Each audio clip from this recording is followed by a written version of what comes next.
আজান ও নামাজের সময় যেন কোনো বাদ্যযন্ত্র বা মাইকের ব্যবহার নিয়ন্ত্রণ রাখা মাইক সেই সময় বন্ধই রাখতে হবে। এটাও ভাই আমাদের সাথে এগ্রি করছে।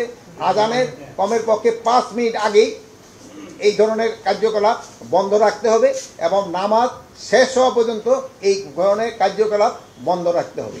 আর ভাই আমার সাথে আরও এগ্রি করছে এরা সবাই, যে অনেক সময় দেখা যায় যে একটা বাদ্যযন্ত্র রেখে দিল, আজান হইতেছে, হয়তো বাদ্য ওই যান্ত্রিক গ্রহণে নাই বা অন্যজনে এসে একটা শুরু করে দিল। ওই ক্ষেত্রে ভাই আমাদের ক্ষেত্রে এরা সবাই আমাদেরকে এনশিওর করছে যে কোনো রকমের যেন এরকম কেউ করতে না পারে তার ব্যবস্থা গ্রহণ করবে। যেহেতু আমি স্বরাষ্ট্র উপদেষ্টা এবং আমার এখানে সাহায্য সহযোগিতা করছেন আমাদের ধর্ম উপদেষ্টায়, আর এই যে আমাদের এই ভাইয়েরা আছেন তারাও আমাদের কিন্তু সব ধরনের সাহায্য সহযোগিতা করছে এবং করবে। এরা আজকে হলো মুখে বলে গেছে, কিন্তু তারা কার্যক্ষেত্রে এটা দেখাবে। এখন শুধু মুখে বলে যাওয়ালে হবে না, যেটা কার্যক্ষেত্রে যেটা ইমপ্লিমেন্টেশন হয় এই ব্যবস্থা করা হবে।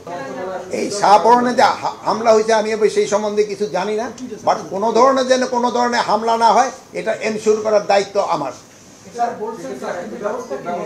এই ব্যবস্থা নিয়েছে আইন শৃঙ্খলা বাহিনীকে নির্দেশনা দেওয়া হয়েছে। যেহেতু মডার্ন কিলিং সম্বন্ধে এখানে একটু আলোচনা হয়েছে, এই জন্য আমি এখানে শুধু বলবো, আমি ভবিষ্যতে এই ধরনের ঘটনা যেন না ঘটে এই ব্যবস্থা নেওয়ার জন্য আমি সংশ্লিষ্ট অথরিটিকে আদেশ করেছি এবং আমি আশা করব ভবিষ্যতে এই ধরনের ঘটনা ঘটবে না।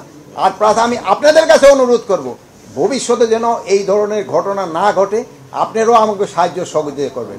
যে এই এখানে আছে তারাও কিন্তু আমাদের সাথে এখন এই পূজার সময় কিন্তু এখানে আরেকটা সমস্যা দেখা যায়, যেহেতু আমাদের যাওয়া আসা করে, মানে এই পারের লোক ও পারে পূজা দেখতে যায়, ওই পারের লোক এই পারে পূজা দেখতে আসে। আমি এই জন্য এখানে সবাইকে আমি অনুরোধ করেছি যে এবার যেন আপনারা বর্ডার বেল্টে ভালো ভালো পূজা মণ্ডপ করেন, যেন আমাদের লোক ওই পারে যেন না যায় পূজা দেখার জন্য, আর ওই পারের লোকও যেন এই পারে না আসে এইটার ব্যবস্থা নেওয়ার জন্য। আর এই ব্যাপারে আপনাদেরও কিন্তু আমাদের সাহায্য এবং সহযোগিতা দরকার। প্লাস আইন শৃঙ্খলা রক্ষার্থে কিন্তু আপনারাও কিন্তু একটা বড় ভূমিকা রাখতে পারেন। আপনারা কিন্তু একটা বড় ধরনের স্বেচ্ছাসেবক আমাদের সাথে হতে পারেন। আপনারা যদি এটা করেন তো আমি আশা করব এইবার পূজা নির্বিঘ্নে হবে এবং সবাই এটা ভালোভাবে উদযাপন করতে পারবে।